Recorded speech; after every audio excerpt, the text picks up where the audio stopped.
है का मौका दिया, मौका देने के लिए बहुत बहुत धन्यवाद पूरे भिल प्रदेश की ओर से।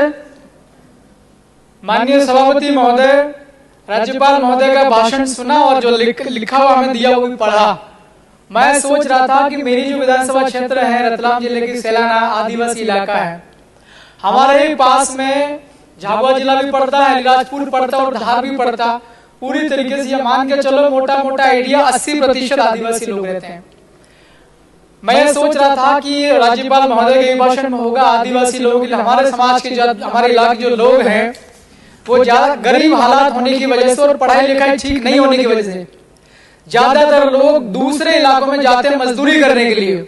देश आजाद हुआ आज तक लगभग 75 साल से ज्यादा का समय हो चुका।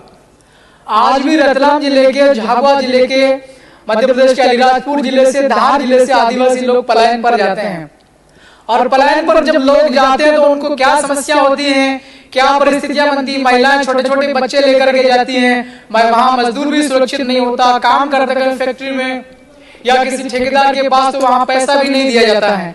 मैं ये सोच रहा था कि राज्यपाल महोदय के भाषण में होगा बेरोजगार जो आदिवासी इलाके में जो लोग हैं, पढ़ने के बाद नौकरी की तलाश होती है। मैं ये सोच रहा था कि नौकरी की व्यवस्था होगी, कहीं से कहीं तक आदिवासी इलाके में विशेष तौर पर नौकरी के लिए कोई व्यवस्था नहीं है। मेरी सेलाना विधानसभा क्षेत्र में मैं ये सोच रहा था कि अभिभाषण में होगा कि आदिवासी पढ़े लिखे युवाओं को प्रशिक्षित करने के लिए कोई ट्रेनिंग सेंटर खुलेगा या मेरे इलाके में छोटे छोटे उद्योग खुलेंगे जिसमें लोगों को रोजगार मिलेगा। इस प्रकार की कोई भी चीज अभिभाषण में नहीं है। मेरे जो आदिवासी इलाका है वहां से लोगों के पास थोड़ी बहुत खेती बाड़ी है। खेती बाड़ी तभी ठीक हो सकती है जब किसान को खेती करने में थोड़ी सहूलियत मिले। एक तो किसान को जब बीज खरीदना होता है तो बीज महंगा दिया जाता है और नकली बीज दिया जाता। दूसरा, उसको बीज बोने के बाद में खाद की जरूरत पड़ती है किसान को, तो खाद समय पर नहीं मिलता। और तीसरा, बिजली की कैसी स्थिति होती है किसान को सिंचाई करने के लिए। सीनियर वरिष्ठ सदस्य माननीय रावत साहब ने बता ही दिया आपको। इस बुरे दौर से किसान गुजरता। मैं सोच रहा था कि अभिभाषण में किसानों के फायदे के लिए कुछ होगा, लेकिन अभिभाषण में ऐसा कुछ नहीं मिला। अभी मैं आपके माध्यम से सभापति महोदय, एक सवाल है महामहिम राज्यपाल महोदय को कि भारत के संविधान में 5वीं अनुसूची लागू करने के लिए महामहिम राज्यपाल को हर साल महामहिम राष्ट्रपति को एक रिपोर्ट पेश की जाना चाहिए। भारत के संविधान के तो मैं नहीं कह रहा हूं मेरी ओर से कि हर साल आदिवासी इलाके में, अनुसूचित इलाके में, आदिवासी इलाके में कैसा प्रशासन चल रहा है और आदिवासी लोगों की कैसी प्रगति हो रही, यह रिपोर्ट महामहिम राज्यपाल साहब को हर साल राष्ट्रपति साहब को सौंपने की है। यह भारत के संविधान में इसकी व्यवस्था है। तो मैं अभिभाषण के ऊपर मैं यही बात कहना चाहता हूं, आपके माध्यम से यह सवाल है उन तक, यह जानना चाहिए। महामहिम राज्यपाल साहब भी उसी इलाके से आता हूं, भिल प्रदेश से, और मैं भी उसी इलाके से आता हूं। तो आदिवासियों की इतनी समस्याएं क्यों ध्यान को नहीं जा रहा है। परसों के दिन में लोकसभा का सत्र खत्म हुआ और कल अभी इतने देर से सारे माननीय सदस्य कह रहे थे मोदी जी कह रहे थे। ठीक है, हम भी मानते हैं भारत के प्रधानमंत्री माननीय हैं। इतने बुरी स्थिति है आदिवासियों की, आप लोगों को सूझ क्यों नहीं पड़ रही है। मैं सोच रहा था कि अभिभाषण में होगा कि मेरा जो इलाका आदिवासी बहुलता वाला, आबादी वाला, वहां एम्स की स्थापना करके जाएंगे मोदी जी, एम्स का लोकार्पण करके जाएंगे, उसकी घोषणा करके जाएंगे, आईआईटी की घोषणा करके जाएंगे मोदी जी। मैं ऐसा सोच रहा था। आपके मोदी जी भी फेल हो गए। अब ये बात हो रही राज्यपाल साहब के अभिभाषण की। राज्यपाल साहब के अभिभाषण पर भी मैं सोच रहा था कि वहां एजुकेशन सिस्टम को ठीक करने की बात कही जाएगी अभिभाषण में। आदिवासी इलाके की स्कूल आप लोग देखेंगे वहां जाकर के क्या स्थिति है। मेरी विधानसभा क्षेत्र सेलाना पड़ती, वहां पर राउटी नाम का एक कस्बा है। अभी करीब 5-7 साल पहले कॉलेज खुला, केवल 2 टीचर्स है वहां पर, केवल 2, और कॉलेज है। हम सब लोग पढ़े लिखे लोग, हम सब माननीय विधायक हैं, आप लोग पढ़े लिखे हैं। एक कॉलेज को चलाने के लिए कितने प्रोफेसर की जरूरत पड़ती है, कितने फैकल्टी होना चाहिए। और वो भी एक स्कूल है, वो भी जर्जर भवन है, उसको पीडब्ल्यूडी ने घोषित कर रखा है कि वो जर्जर है, वो स्कूल पुराना है और कभी भी गिर सकता। उसी स्कूल के अंदर में कॉलेज चल रहा है।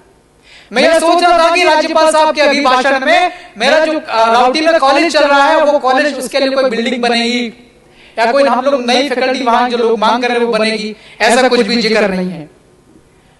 पैसा कानून बना 1996 में और नियम बने 2022 में।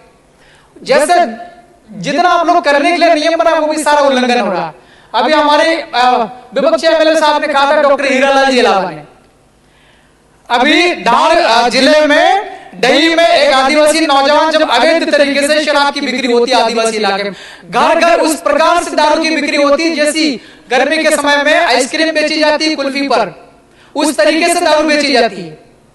आदिवासी इलाके में दारू को इस प्रकार से वितरण होता है जैसा दूध बांटने वाला व्यक्ति सवेरे सवेरे उठ करके मोटरसाइकिल पर दूध डिब्बे भर के बांटते, उस प्रकार से दारू बेची जा रही। क्या अवैध तरीके से शराब की बिक्री करने से सरकार को राजस्व में कुछ फायदा हो रहा है? हमारे इलाके के अंदर लोगों को जबरदस्ती अवैध तरीके से दारू बिकवा करके, शराब बिकवा करके लोगों की हत्या हो रही है। अर्जुन कनासिया करके नौजवान साथी थी, उसकी हत्या कर दी शराब माफियाओं ने। और मेरा रतलाम जिला पड़ता, वहां बिलपांग थाना क्षेत्र है, 5.97 करोड़ की शराब अवैध उसकी हो रही थी, ट्रांसपोर्ट हो रहा था, 2 कंटेनर में भर के शराब पकड़ ली पुलिस करे। अभी माननीय सभापति महोदय, आपके माध्यम से मैं सरकार को कहना चाह रहा हूं, 6 करोड़ की शराब पकड़ी पुलिस और आबकारी विभाग के अधिकारियों ने मिलकर के उसको पूरा मामला दबा दिया। सभापति महोदय, मैं आपके माध्यम से सरकार से सवाल पूछ रहा हूं, क्या इसी प्रकार से सरकारें चलती है क्या? अवैध तरीके से शराब की बिक्री हो रही है, लोगों को मारे जा रहे हैं। मैं राज्यपाल महोदय के अभिभाषण में यह भी सोच रहा था कि पैसा कानून होगा वो ठीक से लागू होगा। लाखों की तादाद में आदिवासी लोग जो है जंगलों में रहते हैं, कई सालों से, कई सदियों से, वो लोग अपने जंगल काट करके और अपनी आजीविका वहां पर जी रहे हैं। मैं ये सोच रहा था कि जिन लोगों ने फॉरेस्ट के वन अधिकार पत्र लेने के लिए जिन लोगों ने आवेदन कर रखे हैं, उन आवेदनों की दोबारा से पड़ताल होगी और उनको वन अधिकार पत्र दिए जाएंगे। महामहिम राज्यपाल महोदय के अभिभाषण में इस प्रकार की कोई भी बात नहीं कही। वन अधिकार इतने सालों से, आपको पता होगा ना, 5 जनवरी 2011 सुप्रीम कोर्ट का यह जजमेंट कहता है कि सबसे पुराना समाज आदिवासी इस देश में है, इस मुल्क का मालिक आदिवासी है और हम सभी समाज के लोगों के साथ मिलकर के रहना चाहते हैं। 22 तारीख को उत्तर प्रदेश के अंदर अयोध्या में इतना सारे माननीय सदस्य चिल्ला चिल्ला के बोल रहे हैं, 4-5 दिन से मैं देख रहा हूं। आप पहले ये बताइए, भगवान श्री राम जब जंगल में गए थे तब कोई महल का व्यक्ति उनके साथ में नहीं आया था सपोर्ट में। माता शबरी जो बेल समाज की थी, उन्हें झूठे बेर टेस्ट करके खिलाते कि कड़वा बेर या सड़ा हुआ बेर न चला जाए राम जी के मुख में। तो उस दिन 22 तारीख को अयोध्या में इतना बड़ा कार्यक्रम किया, राष्ट्रपति महोदय को आपने नहीं बुलाया जो आदिवासी समाज की थी। तमाम प्रकार के पूरे देश में इतना सारा विधायक आदिवासी, उन सबको बुलाना चाहिए था। ये विधायक लोग सभी राज्यों के, सभी ये सांसद लोग आदिवासी समाज के, ये इस भारत देश के लिए देवता के समान है। इन लोगों को आपने क्यों नहीं बुलाया है? और जिस प्रकार से माता शबरी का राम जी का कार्यक्रम हुआ, ऐसा एक ऐसा कार्यक्रम माता शबरी का भी होना चाहिए। जहां जहां भगवान के पैर पड़े वहां तो आप लोग कर रहे हो कि हम लोग इसको तीर्थ स्थल बनाएंगे। शबरी माता किस काम से आती थी, ये कहां रहती थी, इसके भी आप लोग को ढूंढना पड़ेगा, बनाओ तीर्थ स्थल। जिस प्रकार राम जी का कार्यक्रम हुआ, हमारे लिए वो देवता के समान है। देवता हम लोग तो पूजा करते हैं। आदिवासी समाज का आदमी सवेरे से उठने से लेकर के शाम को सोने तक हजारों बार जिन जिन लोगों से मिलता है, 2 बार राम राम बोलता है, 1 बार जय श्री राम नहीं बोलता है। तो जिस प्रकार से शबरी माता का आप लोगों ने छोड़ दिया ना 22 तारीख वाले कार्यक्रम में, ऐसा कैसा राज्यपाल साहब के अभिभाषण में आदिवासी लोगों को बिल्कुल छोड़ दिया। सिर्फ जंगल में जो है तेंदुपत्ता, उसको 4000 रुपया बोल रहा है, कितना देने का बात का है ना, 4000 रुपया देने का बात का। आदिवासी इलाके में एम्स कौन खोलेगा? क्या हमको नहीं पढ़ना है? आदिवासी इलाके के अंदर IIT कौन खोलेगा? कमलेश्वर जी, अब आप समाप्त करें। मैं समाप्त कर रहा हूं सर, पहली दफा बोल रहा हूं, मैं बहुत गरीब आदमी जीत करके आया हूं। मैं इसी प्रदेश के लोगों ने मुझे वोट दे करके जिताया, मुझे दूसरे राज्य के लोगों ने नहीं जिताया, पाकिस्तान के लोगों ने मुझे वोट नहीं दिया है। बोलने के लिए सब बोलना पड़ेगा ना, मैं कानून का पालन करता हूं, मैं खुद भी। और हमारे आदिवासी इलाके में बच्चा पैदा होने से लेकर के बूढ़े होने के मरने तक जितने भी आपकी योजना चल रही, एक भी योजना ठीक से नहीं चल रही है। नरेंद्र मोदी जी आपके हमारे सबके वो माननीय है, उनकी तमाम प्रकार की योजना होगी इस भारत को आगे बढ़ाने के लिए। नल जल योजना में कितना बड़ा घोटाला हुआ, पूरे मध्य प्रदेश में तय करो। मैं तो कह रहा हूं कि हमारा जो इलाका में 2500 करोड़ के आसपास काम हुआ, ठीक है ना। आप लोग सर्वे करेगा, मैं खुद ही, जैसे भी रावत साहब कह रहे थे ना कि वो बिजली वाले मेरी उपस्थिति में आप लोग वेरीफाई करो। अब मैं भी विधायक हूं, मैं भी चुनकर के आई हूं, मेरी उपस्थिति में नल जल योजना कितने घरों तक आपने नल के माध्यम से पानी पहुंचाने के इंतजाम किए हैं, मैं खुद खड़ा लेकर हम वेरीफाई कर लेते हैं। 90% काम फर्जी हुआ है। कागज में कह दिया कि नल चल रहा, नल में पानी आ रहा, वहां जाके देखेंगे कोई नल नहीं बिछाया है और कोई पानी का कोई स्रोत तैयार नहीं किया है। ऐसी स्थिति हो रखी है हमारे इलाके में। तो दूसरे जिलों में, दूसरी विधानसभाओं में भी मेरे ख्याल से यही हालात होंगे। आप समाप्त करें। बस समाप्त कर रहा हूं श्रीमान जी। जी।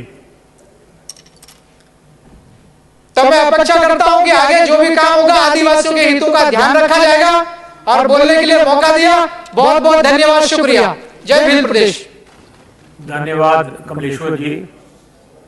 सदन में आपका ये पहला भाषण था, बहुत ही सारगर्भित था, बहुत अच्छी प्रस्तुति थी। आपको मैं उसके लिए बधाई देता हूं।